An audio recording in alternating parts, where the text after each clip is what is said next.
I remember once asking Joel about this question of how he deals with mistakes. And he said to me, look, I learn the lesson. I study the mistake. I try to learn the lesson. I try to internalize it. But then I let go of it. I don't become paralyzed by it. I move forward. And I thought about this a lot because I think I tend to have this habit of messing up and then kind of flagellating myself and feeling like, oh, I can't believe I did this incredibly stupid thing. And it kind of haunts me. And I've tried actually to wean myself away from that habit.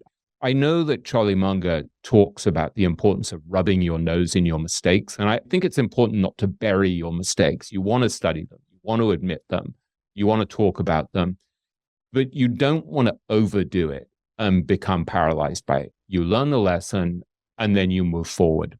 And I often think about this line from this great Buddhist meditation teacher called Sharon Salzberg, who would say, all is not lost. And she would say, let go and begin again with self-compassion. And this has become a kind of mantra for me. It's helpful when you're meditating and you lose your breath and your mind goes elsewhere and you start to think, wait, where was I? I'm a terrible meditator. And then you're like, no, that's fine, because really the rep here is to notice that your mind wandered and to come back to the breath and begin again. But this also is such a beautiful microcosm of life, right? We mess up, we trip up, we make mistakes as investors, we make mistakes as parents, we make mistakes in every area of our life because we're human.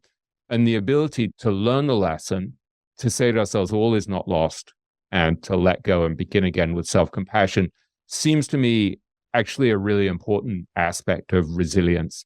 So again, just to sum up, I guess the key really is to focus on what you can control, right? There's so much we can't control. We can't control necessarily what's going to happen. We don't know whether we're sitting on top of a sinkhole or not, but we can diversify. We can live within our means. We can set aside a cushion. We can decide not to overreach. And we can also learn the rules of the game of investing so that we actually know what we're doing. That's a pretty helpful idea as well, which I think we'll probably come back to. Another really important theme that I discussed with Joel Greenblatt is the question of how to deal with the emotional intensity of investing, especially in tumultuous times like we've been through over the last year or so. Here's the question I asked him, followed by his answer. Have you ever figured out ways to handle your emotions and to become more emotionally resilient? Because I think of someone like Howard Marks, right, who we talked about before. Howard, I think, he says that he's a worrier, but I think also he's not super emotional. I always felt like when I was with him, it felt like being in the presence of a most superior machine, with about 50 more IQ points than I had. And when I think of someone like Charlie Munger, who said to me that at the bottom tick in March 2009, when he was buying Wells Fargo, he didn't feel any emotion, any fear. And I was wondering if you were wired that way yourself, not to be too anxious, to be kind of focused on odds, or if there were things that you had to do actually to get your emotions under control during these very rocky periods. Yeah, so I think what you're alluding to is to be a really good investor and have a strong enough stomach. Do you have to have a screw loose someplace to be able to handle it? And I think the answer is yes. You have to have a little bit of a screw loose to be able to take those risks. On the other hand, usually I do feel the kick in the stomach when I lose a lot of money, but I usually adjust to it in 2 or 3 days, try to get my wits about me to take advantage of the opportunity. So I think I'm human, at least in that part where the kick in the stomach, but you kind of get used to it. So I think different parts of your career are different. When you're young, you figure you have time to make it back. When you're older, you maybe have the experience to know that it will come back. And I've seen this before, and I've seen it not only once, but many times. And so what do you do here? I'm not saying you can completely defeat the emotions that are involved and those emotions are very strong. But I do think, at least for me, being able to adjust and count your blessings, fairly quickly and say, okay, can I live with where I am now? Yes, let's move forward. Let's move forward and try to do it the right way. One of the best experiences I had was when I had a summer job and a friend of mine was working for I actually the head of risk arbitrage at Drexel. And the guy running that department was about 72 at the time, which I thought was ancient. Now I think he was a youngster. And I forgot why I had an opportunity to talk to him, but either we were taking a walk someplace or whatever. And I was saying, I was so upset that I lost money in this thing and how unfair it was. And this thing came out of the blue. And this gentleman turned to me and he says, well, have you ever made money where, you were kind of lucky and, it turned out better than you expected? And I said, yeah, that happens a lot. He said, well, does it happen more than when the bad things happen? I said, yeah. And he said, well, stop complaining. And, it's a good way to contextualize, if you didn't take risk, you couldn't make extra money. You can put your money in the bank and only take inflation risk or whatever that might be, but at least you know what you have. But one of the reasons you're able to make money is that the stock market gets very emotional sometimes and creates these opportunities, but it also comes along with pain. If it didn't, everyone would do it and you wouldn't have this opportunity. And of course, I'm saying something now, not in the heat of the moment, that sounds very logical, but eventually you get there. Eventually, when bad things happen in a few days, if you can get your sea legs back and start thinking, okay, where are my opportunities? What can I do? Can I trade around in my portfolio? Is there a new opportunity that came up that's maybe better than what I have? And that's been the case. So I think good investors maybe still get kicked in the stomach, but then come back soon enough to take advantage of the opportunities that come there. But yeah, I think big picture, you have to have a little bit of a screw loose to take the pain, especially with a very concentrated portfolio that a number of people I know pursue. I did it for a number of reasons. I don't, when I'm looking for really what I would call unfair bets, I don't have 50 or 100 unfair bets at a time to take. So by necessity, I have to, when I was running a very concentrated portfolio, take 6 or 8 of them. And just have a very fine, I think you have to have a very high hurdle, meaning, well, to get into the portfolio, it has to be really great. And if you own 6 or 8 great things, or at least great bets, that's more comforting if you actually know what you own.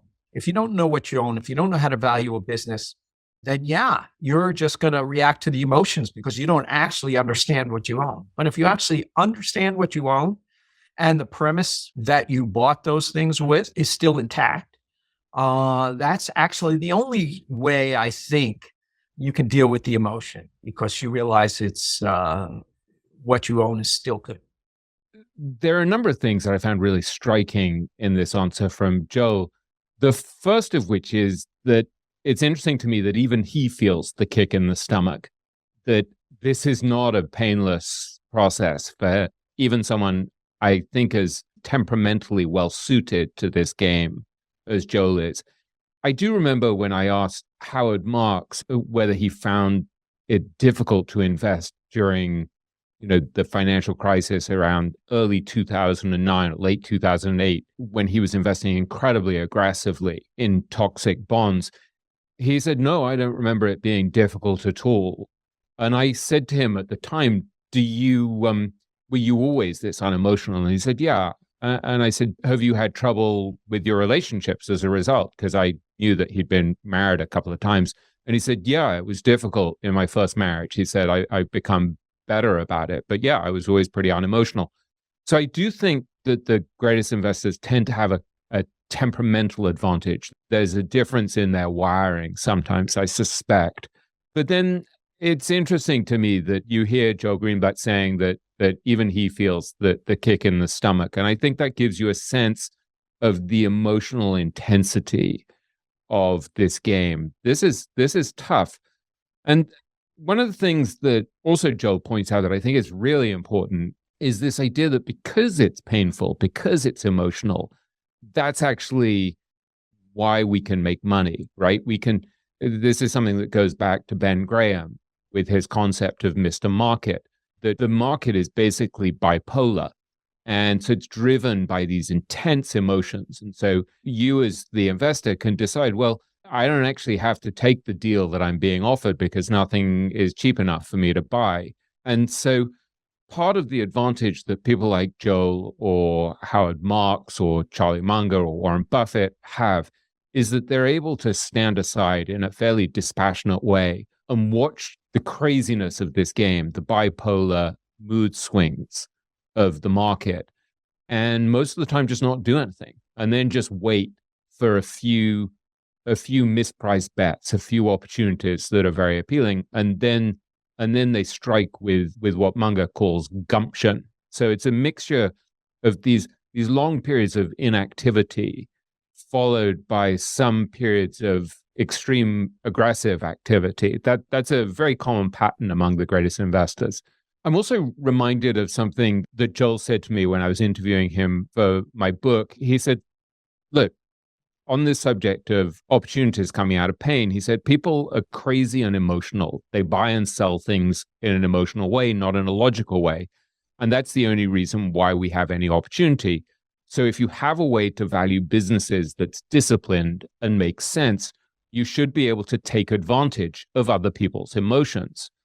Right. So there's this central idea that you're trying to take advantage of other people's emotions. You're not just trying to control your own emotions. But this raises this really important question that Joel mentions, which is, do you actually have a disciplined, logical way to value businesses? And one of the things that Joel explained to me that I think had a profound effect on me is he said, look, if you don't know how to value a business, you really have no right to play this game. You should own an index fund or you should invest with an active fund manager who does know what they're doing. So this is a really central idea, right? You have to actually ask yourself if you're qualified to win this game. And you need to understand the rules. You need to understand how to value a business. And so one of the things that Joel impressed upon me is he said, look, the whole game, basically stocks are ownership shares of businesses and you're valuing them.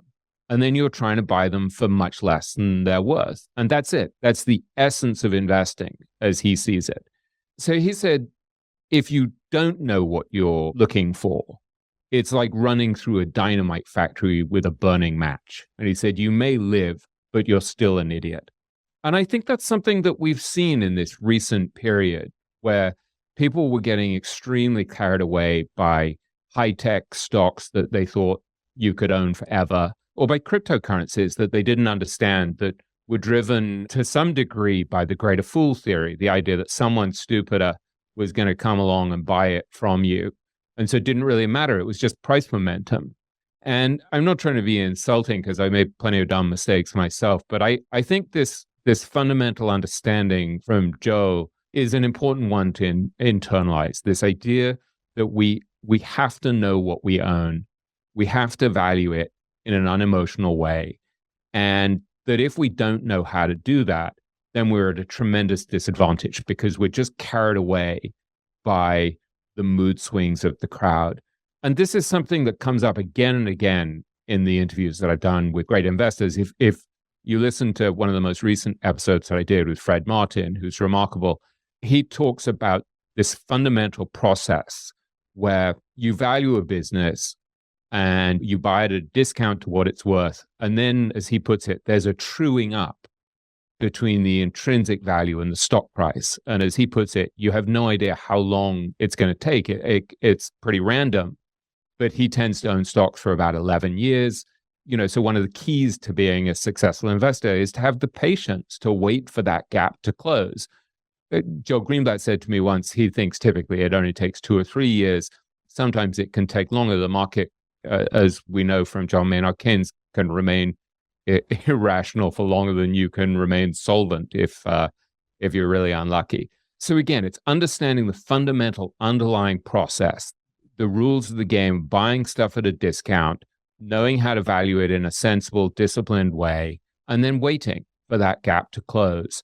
And I just think these rules are really vitally important. And it's a recurring theme of these interviews that I've done, whether it's Francois Rochon explaining that's how he's investing, or Howard Marks, or Joel Greenblatt.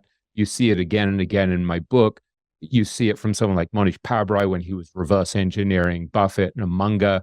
and saying, oh, these are the rules of the game. And it's so strange that almost nobody is playing the game this way. So I just wanted to draw your attention to this recurring theme that we want to be exploiting the emotional intensity of the market if we possibly can.